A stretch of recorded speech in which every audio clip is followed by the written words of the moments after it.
Hello everyone, কেমন আছো সবাই? আমি শ্রীলেখা চলে এসেছি তোমাদের সাথে আরও একটা নতুন মিনি ব্লগ শেয়ার করতে। তাহলে এই গরমে কেমন কাটছে দিনকাল?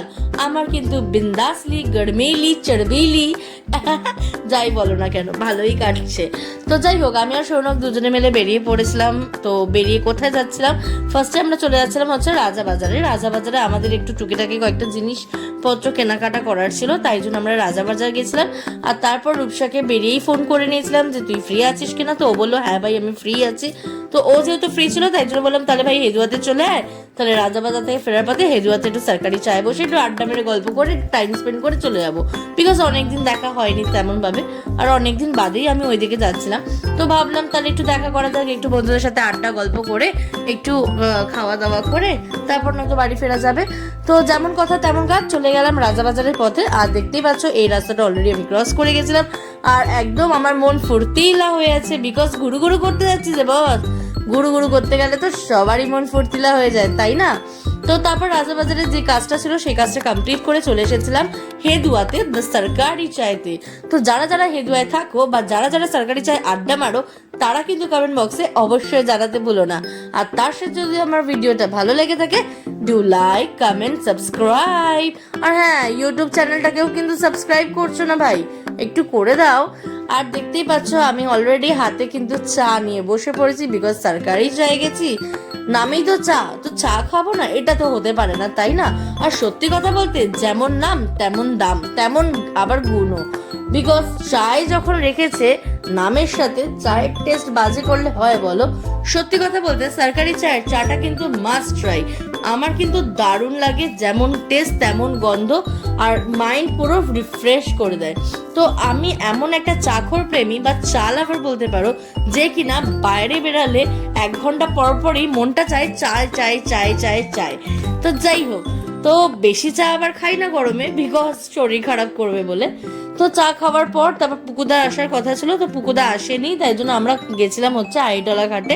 ওখানে বসতে ভালো লাগছিল না, যেহেতু জায়গাটা খুব কম্প্যাক্ট, তো অনেকজন হয়ে গেলে অনেকটা ভিড় হয়ে যায়, কনজাস্টেড হয়ে যায়। তো যাই হোক, আহিটলা পথে যাওয়ার পথে বাবা ভূতনাথ ধাম পড়ে, আর বাবা ভূতনাথকে দর্শন করব না আহিটলা ঘাটে এসেছি, এটা তো আমাদের দুজনের ক্ষেত্রে পসিবলই না। তো বাবাকে আগে দর্শন করে নিলাম, নমস্কার করে নিলাম, আর দর্শন করে তারপর বেরিয়ে গেলাম হচ্ছে আহিটলা ঘাটে, আমাদের ফেভারিট জায়গায় আড্ডা মারতে। সত্যি কথা বলতে যতই সরকারি চায় যাও বা যতই এদিক ওদিক ঘুরো, নিজের পারফেক্ট প্লেসে যতক্ষণ না পৌঁছাচ্ছ আড্ডাটা কিন্তু কমপ্লিট হয় না বস। আর আড্ডাটাকে কমপ্লিট করার জন্য আমরা কিন্তু চলে গেছিলাম আমাদের ফেভারিট মাসির দোকানে, যেটা কিনা একদমই গঙ্গার ধারে আছে।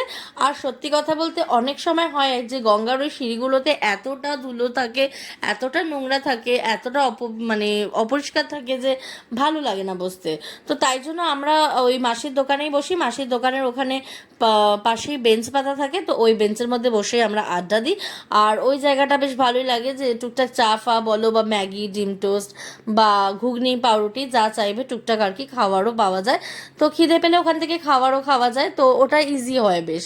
তো এই যে মাসির দোকানে অলরেডি আমরা হাজির হয়ে গেছি, আর হাজির হতে হতে দেখি যে আমাদের যে ফেভারিট জায়গা যেখানে বসে আড্ডা মারি সেই জায়গাটা কিন্তু ফাঁকাই ছিল। আর রূপসা আস্তে আস্তেই গজার বয়াম নিয়ে হাজির হয়ে গেছে, আর আমরা গেলে এরকমই করি মাসির দোকানে গেলে। তো যাই হোক, গজার বয়াম থেকে ও গজা খেয়ে নিচ্ছিল, আর আমাকে বলছিল তুই খাবে। আমি বললাম না ভাই, আমার গজা খাওয়ার একদম ইচ্ছে নেই, বিকজ এই মাত্র চা খেলাম। আর সৌনকও আমার মতোই চাকর, তাই জন্য ও চা আর পপকর্ন নিয়ে চলে এসেছিল। আর আমি দেখতেই পাচ্ছ যে আমি বসেছিলাম, আর রূপসা বলছিল যা খা, পপকর্ন খা। তো আমি একটা তেড়ে মেরে নিয়ে নিয়েছিলাম, আর ও পপকর্ন খাচ্ছিল, দুজনে মিলে তেড়ে মেরে আর পপকর্ন খাচ্ছিলাম বসে বসে, আর গল্প করছিলাম, আড্ডা মারছিলাম। অনেকদিন বাদে যেহেতু দেখা হয়েছে, তো বেশ ভালো লাগছিল। আর এই যে কালু চলে এসেছে বিস্কুট খেতে, ওকে বিস্কুট দেওয়া হয়েছে কিন্তু বিস্কুট খাবে না বাবা। হ্যাঁ, আর এই যে ভলুটা এসে কালুর সব বিস্কুটগুলো খেয়ে নিচ্ছে। ভলুটা ভালো, ভলুটাকে খাওয়ালে না বেশ খেয়েও নেয়, জানো তো। কালুটা বদমাশ হয়ে গেছে এখন, একদম খেতে চায় না। আর দেবো না বাবা ওকে পরের দিন থেকে। দেখো বিস্কিটগুলো রেখে দিচ্ছি, খাইনি। আর দেখো বাচ্চাটাকে, এইটার নাম হচ্ছে সুইটি, কুকুরটা খুব কিউট।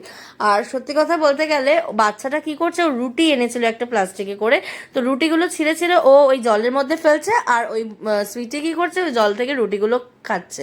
তো খুব সুন্দর লাগছিল দেখতে, আর ওদের অ্যাক্টিভিটিসগুলো দেখতে আমার কিন্তু দারুণ লাগছিল, তাই জন্য তোমাদের সাথে শেয়ার করে দিলাম।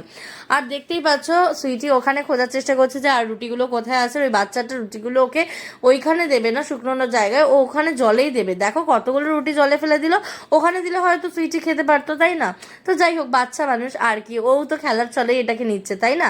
তো দেখো তারপর ওর কাজ শেষ হয়ে গেছে বলে ও উঠে কিন্তু ঘরে চলে যাচ্ছিল, আর ওখান থেকে ওর মা বাবা কিন্তু অনেক চেল্লামিল্লি করছিল যে ওরকম বদমাইশি করছে বলে। আর সুইটি ওখান থেকে দাঁড়িয়ে দাঁড়িয়ে খাচ্ছিল। তো অনেকটা রাত হয়ে গেছিলো, তারপর ভাবছিলাম যে বাড়ির পথে যাওয়া যাক, তাই জন্য বাড়ির পথে আমরা বেরিয়ে পড়েছিলাম। আর বাড়ির পথে যেতে না যেতেই আমরা একটা দোকানে দাঁড়িয়ে পড়েছিলাম আমাদের বাড়ির সামনেই চানা মশলা নিতে, বিকজ রাত্রেবেলা একটু চানা মশলা খেতে ইচ্ছা করছিল। আর তার সাথে দেখে নাও মেনু কার্ডটাও। তাহলে দেখা হচ্ছে পরের ব্লগে, টাটা।